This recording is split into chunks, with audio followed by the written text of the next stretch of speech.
Cornwood, Sandy John. I have a question for you. In fact, I have two of them before I start. Why are you here this morning? And why have you come to this particular place this morning?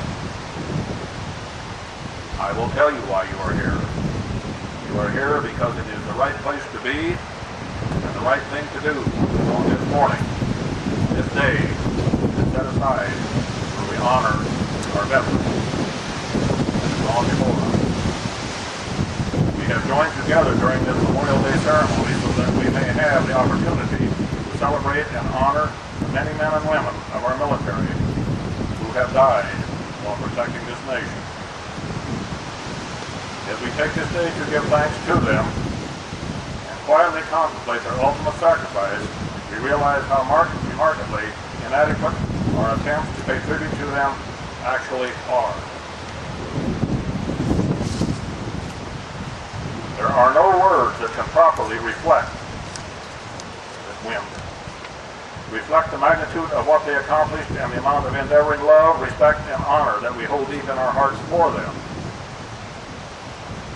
Our intent today is not to speak of the glory of battle or to pay homage to heroes or icons, but rather to reflect on the person behind the deed and remember all of our fallen comrades for what they actually were, people just like us.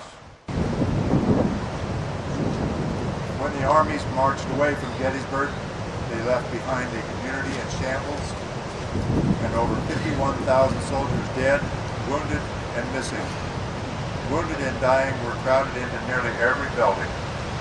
Most of the dead lay in hastily dug and inadequate graves. Some had not been buried at all.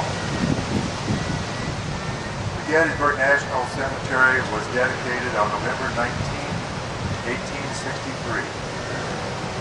Lincoln's speech contains 272 words and took about 2 minutes to deliver.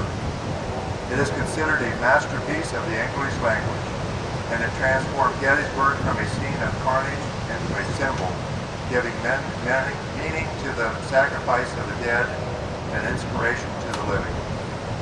Contrary to popular belief, Lincoln did not write the speech on the back of an envelope during the trip to Gettysburg, but took great pains in its formulation.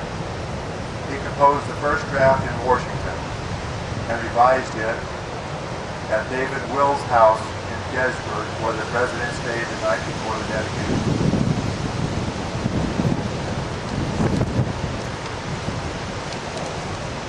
Lincoln's Gettysburg Address. 77 years ago, our fathers brought forth on this continent a new nation, conceived in liberty and dedicated to the proposition that all are created equal. Now we are engaged in a great civil war, testing whether that nation or any nation so conceived and so dedicated can long endure. We are met on a great battlefield of that war. We have come to dedicate a portion of that field as a final resting place for those who here gave their lives that that nation might live.